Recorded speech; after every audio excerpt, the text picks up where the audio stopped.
Welcome mga mare sa Maggie Sarap Sustansya Kusina Eskwela, ang inyong online class kung saan mag-e-enjoy kayong matuto kung paano maging masarap, masustansya at abot kaya ang meals ng pamilya. Kaya tara na, simulan na natin!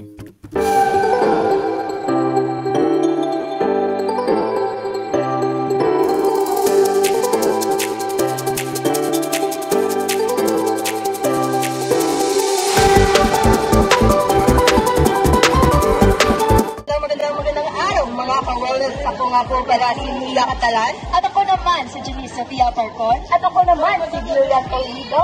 At kami ang mga mag-aaral mula sa Barangay Estacio Lopez National High School. Sa Maggie Sarap Sustansya Kusina Eskwela. Dito namin natutunan kung paano magluto ng masarap, masustansya at abot kayang pagkain para sa buong pamilya.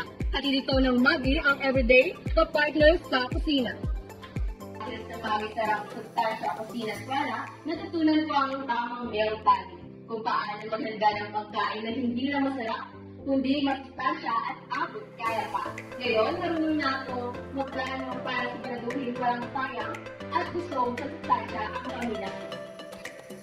Ang natutunan ko naman ay tungkol sa pinggang Pinoy, kung saan natutunan ko kung paano manasihin ang bone, bread, at flavor sa bawat plato.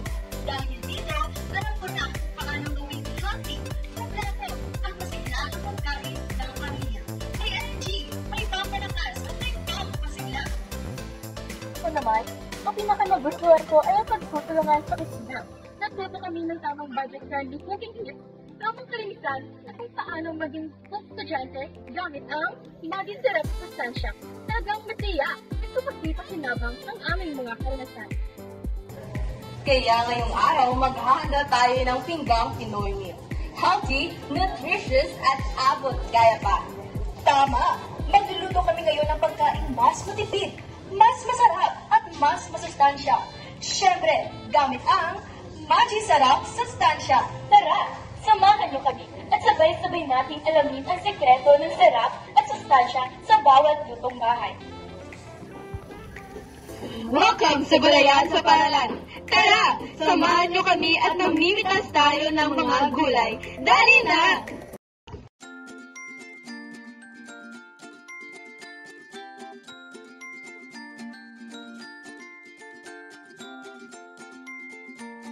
Alugbati.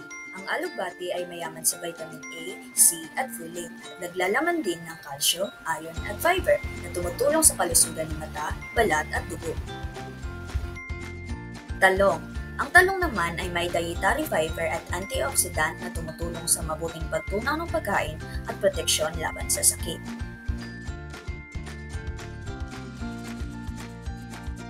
Sibuyas dahon o spring onion. Ang sibuyas dahon ay sagana sa vitamin C at K na nagpapalakas ng resistensya at tumutulong sa paghilom ng mga sugat.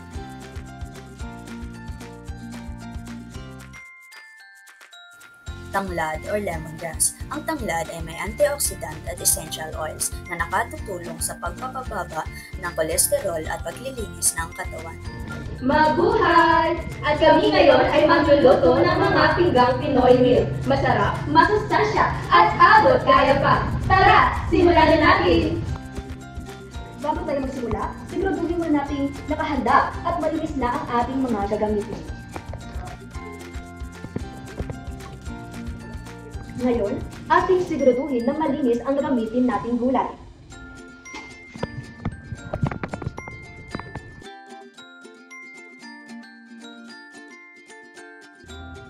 At ito ang aming mga ihanda. Una, appetizer, carrot cucumber salad. Pangalawa, main dish, itong vegetable stir fry with tofu in a wrap. Dessert, we have sweetened tomato balls. At sa drinks naman, meron kaming blue turnip lemongrass juice. Tara, simulan na natin!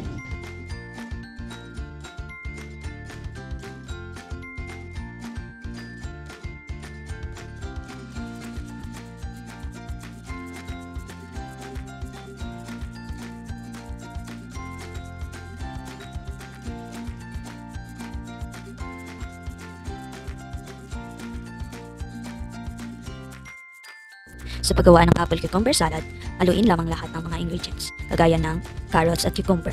Hiwain ito ng maninipis. And then, ilagay ang onion leaves sliced thinly. Ilagay din ang 1/8 cup ng sesame seeds, 1 tablespoon sesame oil, 2 tablespoon vinegar, 1/2 teaspoon ground ginger, 1 clove garlic minced, and 1 tablespoon of honey. At ipaghalo lamang ito ng mabuti.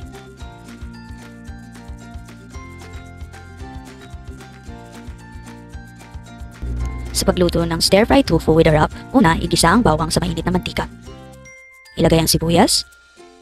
Haluin ito ng mabuti. Then ilagay ang sitaw, iniwang carrots, at halu-haluin. Then ilagay ang bell pepper, talong. At syempre, huwag kalimutang lagyan ng tubig at oyster sauce. Then ilagay ang Maggi chicken cubes. Syempre, haluin itong mabuti para matunaw. Lagyan ito ng asin at paminta at hayaan itong maluto hanggang lumambot ang gulay. Pagkatapos, ilagay ang mga gulay kung ito ay luto na. Isunod naman ang pritong tokwa. At syempre, ang Magic Sarap para sa karagdagang lasa. Hintayin itong maluto mula 3 hanggang 5 minuto bago hanguin. Sa pag-wrap nito, basain mo ng mabuti ang rice wrapper. Then ilagay ang mga gulay.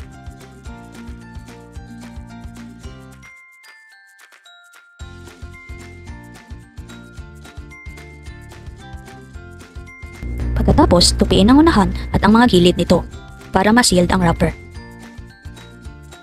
Lagyan ng sauce at sesame seeds sa taas at iserve.